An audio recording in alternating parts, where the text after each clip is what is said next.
Oui, soyez les bienvenus dans notre troisième audio. Nous sommes en train d'étudier notre adversaire. Nous avons parlé sur plusieurs points. Sans reprendre ce que j'ai dit dans les audios précédents, je vais parler sur maintenant la location actuelle. Maintenant, quelle est la location actuelle du diable? Il se trouve où pour le moment? Le diable, selon Apocalypse chapitre 12, le verset 12, la Bible dit, il a eu guerre dans les cieux, les dragons combattirent avec ses anges et Michael aussi combattirent. Voilà. Apocalypse parle de la guerre qu'il y a eu entre les dragons, le diable, le serpent ancien avec ses anges déchus, et l'équipe de Dieu qui était dirigée par l'archange Michael. La Bible dit, il ne fut pas trouvé le plus fort, il a été précipité. Quand le diable était précipité, le diable maintenant ne devrait pas vivre sur la terre. Écoutez bien. Étant précipité, la Bible dit, malheur à la terre quand le diable est venu vers vous, animé d'une grande colère, sachant qu'il a plus de temps. Le diable étant précipité sur la terre, il ne pouvait pas vivre physiquement sur la terre, parce qu'il était illégal. La terre appartient à l'Éternel, comme la Bible dit dans Psaume, que la terre, c'est la terre de l'Éternel, et tout ce qu'il se trouve, il a donné aux fils des hommes. Il n'y a aucune personne qui peut vivre dans la terre légalement sans corps. La terre est un domaine de Dieu, et Dieu a donné aux fils des hommes, et Dieu a pris l'esprit qui était invisible de l'homme, et Dieu a composé un corps visible, et Dieu a donné la terre qui est une planète visible à un homme qui était invisible. Dieu a placé l'homme invisible dans un corps qui est visible pour qu'il puisse occuper une planète qui était visible, la planète Terre. Le diable n'a aucun droit légal de vivre sur la terre puisqu'il n'a aucune portion qu'il occupe. J'insiste encore. Le diable, quand on dit malheur à la terre, le diable est venu vers vous. Le diable n'est pas venu ici dans la chair. Il n'a pas la légalité de vivre dans la terre. Mais il est venu vers la terre. Mais il n'a pas la légalité de vivre comme tout homme, puisqu'il est illégal. Il n'y a aucune personne qui est autorisée de vivre dans la planète Terre qui est visible, avec un corps qui est invisible. Aucune personne, sauf aucune personne. Même Dieu lui-même, pour nous sauver, la Bible dit, la parole s'est faite chair. Il a incarné l'esprit de son fils Jésus-Christ dans la chair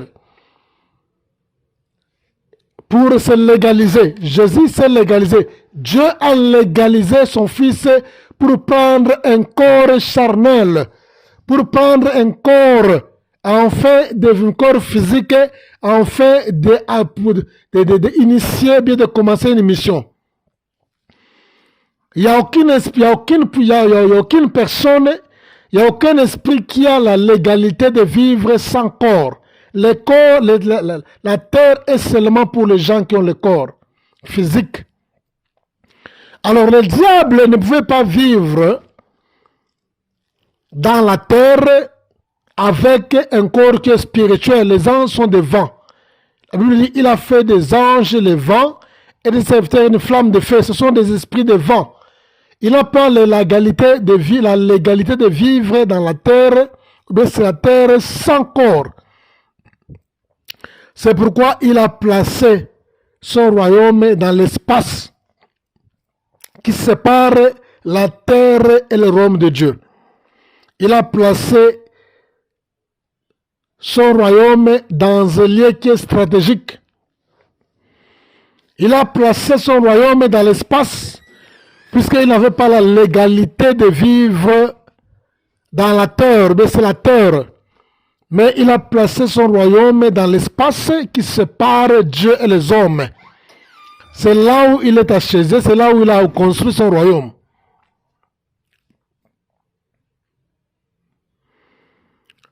Le diable est venu pour la première fois visiter le jardin d'Éden.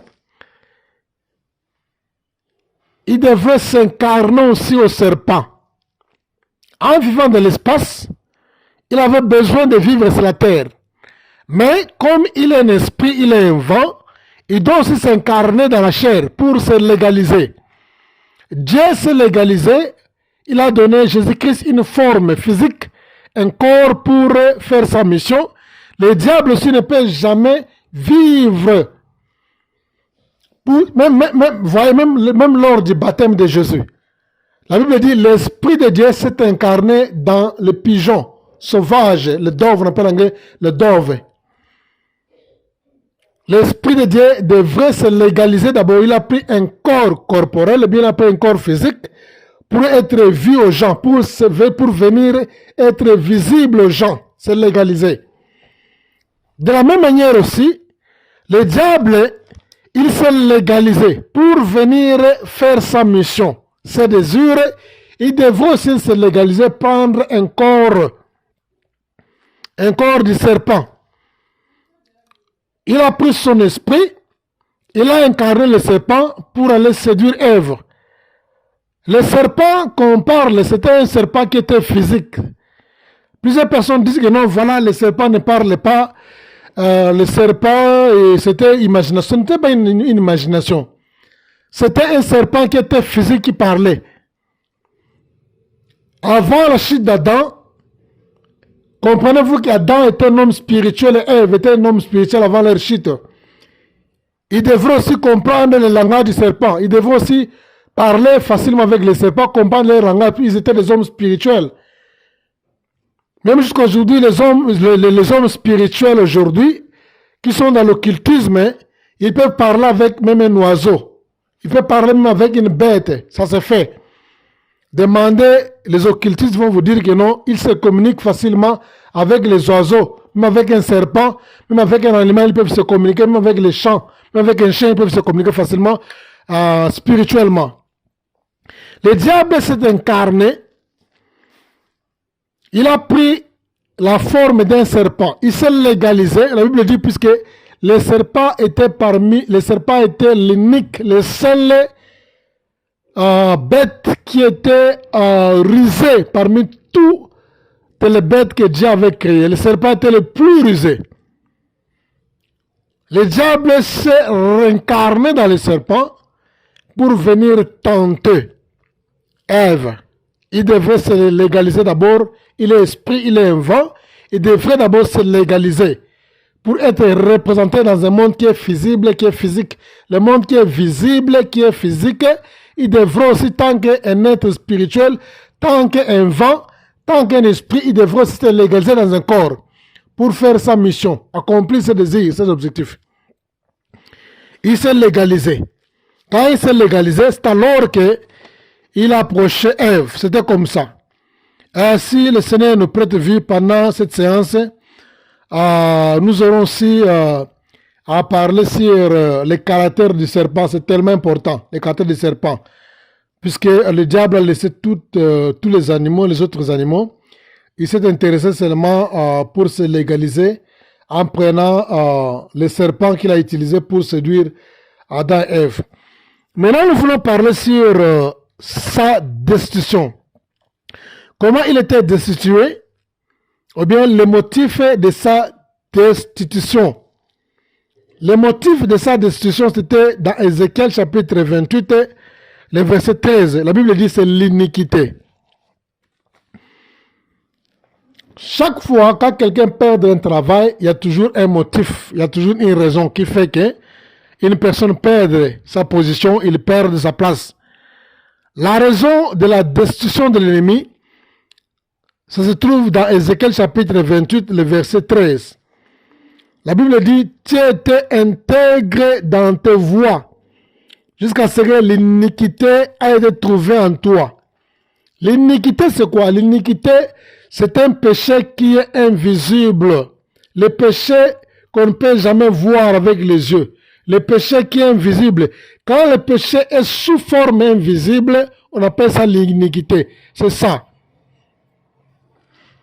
Dieu a vu l'iniquité, le péché sous forme invisible.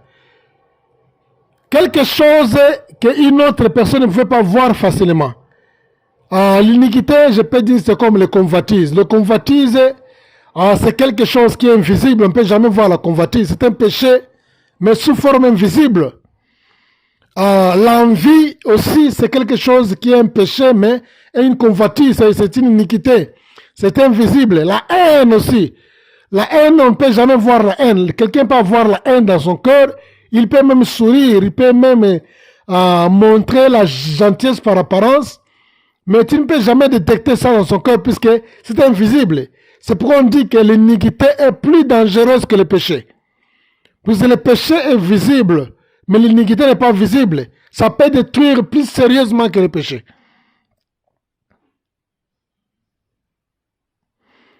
Le diable, la raison de sa destruction, c'était l'iniquité. Dieu a vu l'iniquité qui montait dans son cœur. Dieu a vu l'iniquité, le péché qui montait, qui rongeait son cœur, qui était sous forme invisible que les autres anges ne pouvaient pas facilement identifier. Et Dieu a vite identifié avant que cela soit matérialisé, avant que cela soit physique. Dieu a vu déjà la rébellion dans son cœur. Il a vu déjà les désirs de l'adoration qui était dans son cœur. Il a vu les désirs qu'il avait, les désirs qui étaient dans son cœur de devenir comme Dieu, le désir d'être adoré, le désir d'être exalté, le désir d'être glorifié, le désir de la gloire. Dieu a vu tout cela dans son cœur invisible. C'est ça la raison. Il n'a pas matérialisé cela. Écoute une chose. Le diable n'a pas encore matérialisé le désir. C'est encore sous forme invisible, sous forme d'une vision. La vision, c'est une image qui est invisible. Dieu a vu l'iniquité, le péché sous forme invisible dans son cœur qui montait. Il rêvait de devenir comme Dieu. Dieu a vu cela. C'est ça qu'on appelle l'iniquité. C'est ça la raison de cette question. C'était quoi l'iniquité? Et Dieu a destitué cet ange-ci puisque il y avait l'iniquité, comme je disais là, comme la haine, la jalousie aussi, c'est l'iniquité, ce n'est pas le péché, mais le péché sous forme invisible. Alors, il est tellement important, même l'apôtre Pierre, l'apôtre Jacques, nous ont toujours exhorté qu'avant de combattre l'ennemi, il faut l'étudier d'abord, il faut le combattre, le bon combat de la foi, connaître le diable. Si vous connaîtrez le diable, vous allez connaître facilement le diable, les démons, les envoûtements, les liens, les malédictions, les sorciers, les esprits de poursuite, les marabouts, les esprits de réclamation. Tous ces esprits-là travaillent avec la vision du diable. Et dès que vous maîtrisez bien le diable, c'est alors que vous avez la facilité de bien maîtriser le combat spirituel, vous allez bien remporter la victoire. Bien-aimés dans le Seigneur, le diable, il rêvait d'être égal à Dieu. Le diable aime l'adoration comme à la mort. Je pense bien quand je parle de cette ambition, ce désir, cette passion de l'adoration qui est dans le cœur du diable, qu'il est allé voir même, regarder ce courage-là, découvrir ce courage-là, d'aller voir. Il savait que ça c'est le Fils de Dieu, il le savait, il n'ignorait pas. Mais il va demander à un Fils de Dieu, pas n'importe qui, de venir l'adorer. Et il lui a promis quelque chose. Donc, dès que vous avez cette connaissance ici, bien-aimé dans le Seigneur, quelles que soient les épreuves, quelles que soient les difficultés que vous pouvez voir dans les jours, les millions qu'on peut vous proposer, abstenez-vous du diable. Abstenez-vous de ces offres. Abstenez-vous. Nous continuons la suite dans notre audio 4. Merci.